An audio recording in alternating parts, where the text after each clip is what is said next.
Hallelujah, praise the lord. প্ৰভু যীশুৰ মধুৰ নামত আপোনালোক সকলোকে স্বাগতম জনালোঁ। আশা কৰোঁ আপোনালোক সকলোৱে ভালে আছে। প্ৰভু চাকিসকল, ঈশ্বৰে আমাক সুন্দৰ দিন সুন্দৰ বতৰবিলাক দিছে, তাৰ কাৰণে ঈশ্বৰ ধন্যবাদ দিওঁ।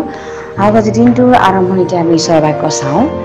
আজিৰ বাক্য আমি লৈছোঁ ৩ যোহন ১:২ ইয়াত সুন্দৰ ঈশ্বৰৰ বাক্যই আমাৰ কাৰণে কৈ আছে, হে প্ৰিয়, তোমাৰ জীৱাত্মা যেনে কুশল প্ৰাপ্ত তেনেকৈ সকলো বিষয়তে তোমাৰ কুশল আৰু স্বাস্থ্য হওক, এই মোৰ প্ৰাৰ্থনা।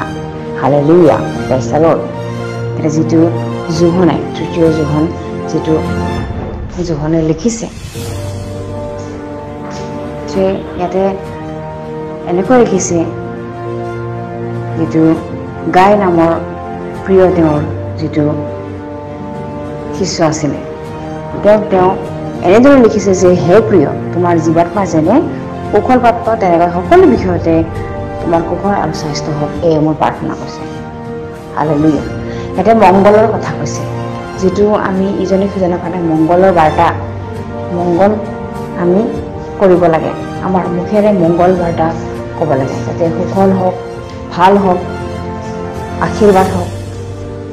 আমি ঠিক তেনেকৈ আমি ইজনে সিজনক, আমাৰ পৰস্পৰে, আমাৰ বন্ধু, আমাৰ ওচৰ চুবুৰীয়াক আমি ঠিক তেনেকৈ মংগল হওক, আশীৰ্বাদ হওক, আমি এনেকৈ ক'ব লাগে। অকল এইবাৰকৈ আমাক এই বুজাব খুজিছে যে, আমি যিমানে আমাৰ শত্ৰু হওক, আমাৰ প্ৰতি বেয়া ভাৱৰ মানুহ হওক, আমি তেওঁক মংগলবাদ দিব লাগে, আমি তেওঁক আশীৰ্বাদ কৰিব লাগে।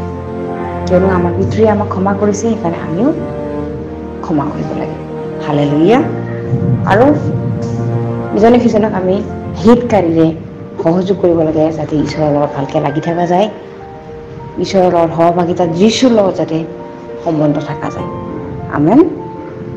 আৰু আমাৰ জীৱাত্মা যেনেকৈ কুশল, আমাৰ আত্মিক পুৰুষ, আমাৰ জীৱটো যেনেকৈ কুশলপ্ৰাপ্ত, তেনেকৈ আমাৰ সকলো বিষয়তে যাতে সতেজ হৈ থাকে, বলৱন্ত হৈ থাকে, জাগৃত হৈ থাকে, আৰু স্বাস্থ্যও যাতে ভালে থাকে, তাৰ কাৰণে। কিয়নো আমাৰ ভিতৰৰ জীৱাত্মা যেতিয়া ভাল থাকে, আমাৰ স্বাস্থ্যও ভাল থাকে। যদি আমাৰ ভিতৰৰ জীৱাত্মা বেয়া থাকে, বেজাৰ লাগে, চিন্তা লাগে, তেনেহ'লে আমাৰ বাহিৰৰ স্বাস্থ্যটোও বেয়া দেখা যায়।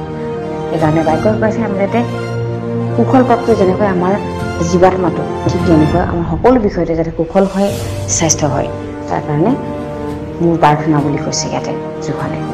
প্ৰভু চাকিসকল, আজি আমাৰ মণ্ডলীত, আজি আমাৰ গীৰ্জাবিলাকত আমি আমাৰ মানুহবিলাকক ঠিক তেনেকৈ বাৰ্তাৰে আমি সাহস দিব লাগে, মংগলবাদ দিব লাগে। আমেন। Praise the lord. তাক আমি একেলগে প্ৰাৰ্থনা কৰোঁ, যাতে আমি সকলোৱে মংগলবাদেৰে, সকলোকে আশাৰে ইজনে সিজনক আমি সহযোগ কৰিবৰ কাৰণে আমি ঈশ্বৰৰ আগত যাচনা কৰোঁ। হালেলুয়া। প্ৰভু ধন্যবাদ দিওঁ সুন্দৰ বাক্যৰ কাৰণে। প্ৰভু, তুমি আমাৰ জীৱাত্মা কুশলে ৰাখিছা, স্বাস্থ্য ভালে ৰাখিছা, তাৰ কাৰণে ধন্যবাদ দিওঁ। এই সময়ত যিসকলে তোমাক হেঁপাহ কৰি আছে, তোমাক বিচাৰি আছে, জীৱিত ঈশ্বৰক, প্ৰভু তুমি তেওঁলোকক মনোনীত কৰা, আৰু তেওঁবিলাকে যাতে তোমাৰ ওচৰত আহে, তেওঁবিলাকে যাতে জীৱিত ঈশ্বৰক বিচাৰি আহে। প্ৰভু, তেওঁলোকক তুমি তেওঁলোকৰ জ্ঞানৰ চকুবিলাক মুকলি কৰা প্ৰভু, আৰু আমি যাতে নিজৰ নিজৰ মাজত মংগলবাদ দিব পাৰোঁ, শুভ বাৰ্তা দিব পাৰোঁ, নিজৰ নিজৰ মাজত যাতে পৰস্পৰ প্ৰেম ৰাখিব পাৰোঁ, ক্ষমা দিব পাৰোঁ। প্ৰভু, তুমি এনেকৈ আশীৰ্বাদ কৰিবা। এই সকলো যাচনা নাচৰতীয় প্ৰভু যীশু খ্ৰীষ্টৰ নামত অৰ্পণ কৰিছোঁ। আমেন। Praise the lord.